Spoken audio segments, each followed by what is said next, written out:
Hey everybody, welcome back to another Jackson Jet Setting Hotel Review. Today we are checking out the Fairmont Olympic Hotel in Seattle, Washington. One of the most historic hotels in Seattle. It was built in 1928 on the site of the original University of Washington campus, and it still stands today. Let's check it out. So guests enter the hotel from the valet area and take an elevator or an escalator up to the second story of the hotel where the check-in and the main lobby is. This is probably the most stunning place in the hotel, but the hotel itself takes up an entire city block. It's pretty huge, so let's check it out. Just got done with a huge renovation, and the results are pretty nice. There's a bar in the lobby serving breakfast, lunch, and dinner, as well as late night drinks.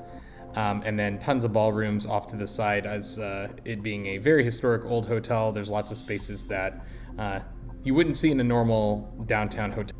From the mezzanine level balcony, you can see the Olympic bar and the main lobby with its vaulted ceilings.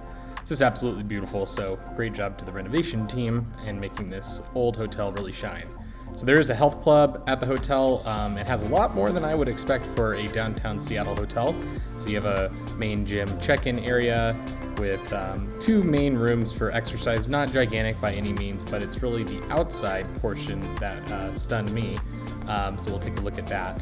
But two Peloton bikes for those that are obsessed with Peloton. I know that's important to a lot of people, as well as plenty of cardio equipment on this side. I didn't get a shot of the weight room because there were too many people in there, but small weight room off to the side of this.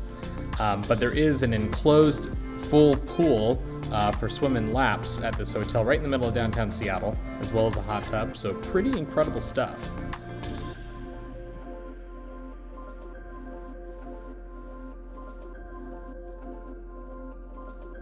This is a really popular pre-cruise hotel for those that are taking cruises to Alaska.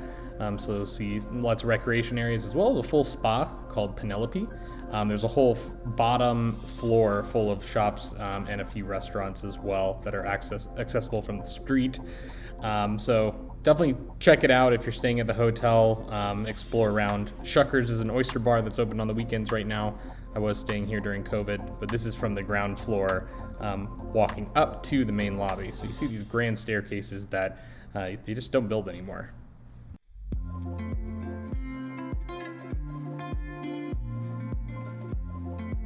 Now, keep in mind that the hotel also charges a destination fee. It's a sneaky way of sneaking in a resort fee at city hotels when it's not a resort, but it's $20 a day. It does include a $5 credit for coffee, but largely is just an extra fee that they tack onto the room rate. Not a fan of those.